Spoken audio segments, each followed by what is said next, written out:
Good evening, everyone. We are back for a child's history of the world.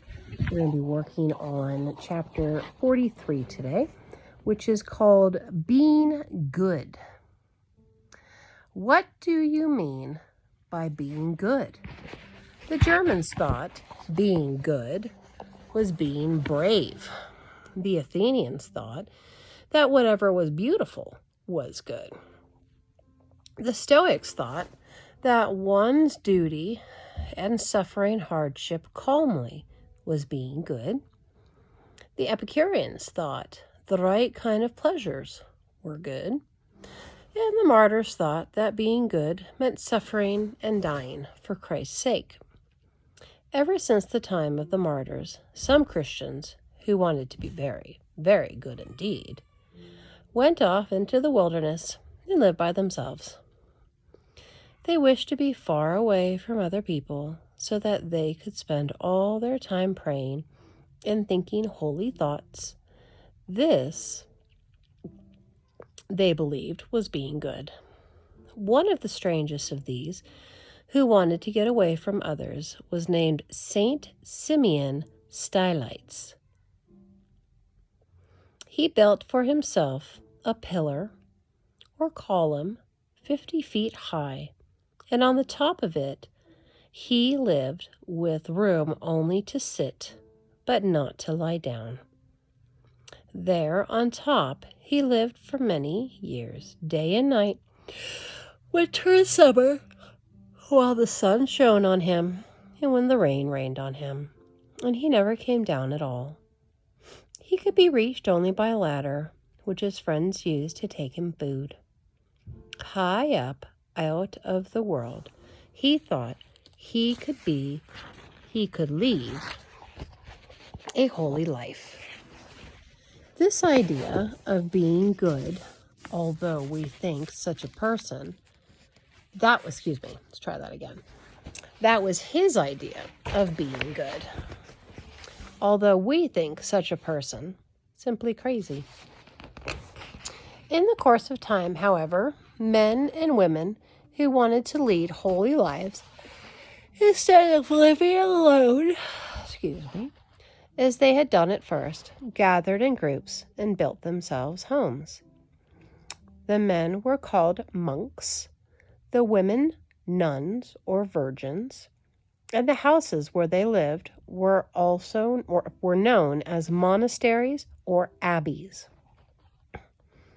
The head monk of the abbey was called an abba, from the Aramaic word Abba, which means father in the language that Jesus spoke. The abbots ruled over the other monks like a father over his children, giving them orders, and punishing them when he thought they needed it. Abbesses were in charge of their nuns in the same way. It's interesting that they didn't come up with some form of the word mother in Hebrew, which is ima. So they have Abba, which is father in Aramaic and Hebrew and such. And so it's interesting that they referred to the heads of the monk house, their father, as abbots. But the ladies, the women, the nuns, the head nuns, they called abbesses. I'm surprised they didn't use the female, the mother, Ima, in place of that. So, who knows? Be curious to know why that is the way it is. But anyway, in the 500s, there lived an Italian monk named Benedict. He believed very strongly that one must work if he was to be holy. That work was a necessary part of being holy. He thought also that monks should have no money of their own, for Christ had said in the Bible, "If thou wilt be perfect, go and sell that which thou hast and give to the poor." Matthew 19:21. Benedict started an order for those who would agree to 3 things.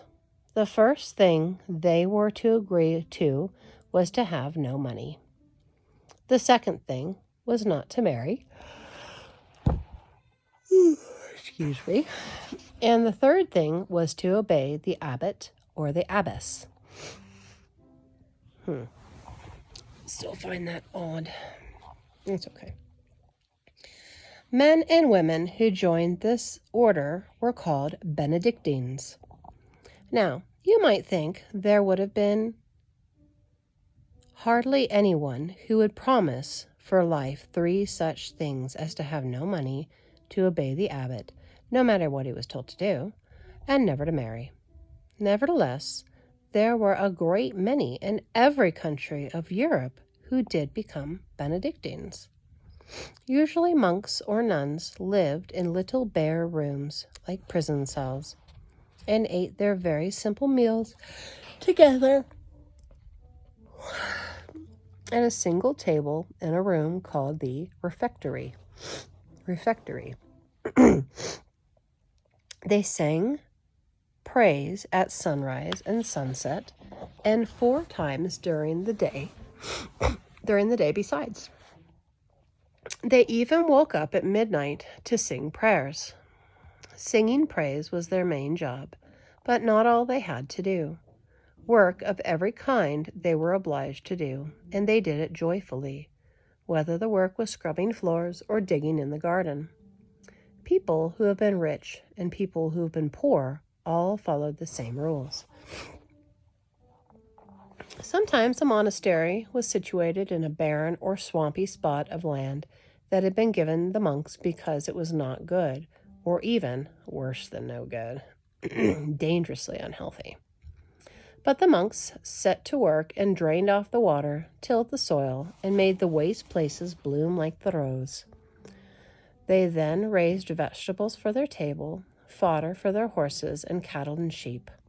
Everything they ate or used or needed, they raised or made. I don't know about y'all, but any chance to work the land and be close to the land, even though it's a lot of work, is just, it's a blessing. It's a pretty huge blessing. They did not only the rougher handwork, they did fine handwork too. Movable type had not been invented, and printing was not known in Europe at this time. Books had to be written by hand, and the monks and nuns who had reading and writing skills were the ones to do this job. They copied old books in Latin and Greek. Sometimes one monk would slowly read the book to be copied, and several other monks at one time would copy what he dictated. In this way, a number of copies would be made. The pages of the books were not made of paper, but of calfskin or sheepskin called vellum. And this vellum was much stronger and lasted much longer than paper. These old books, which the monks wrote, were called manuscripts, which means handwritten. Many of these may now be seen in museums and libraries.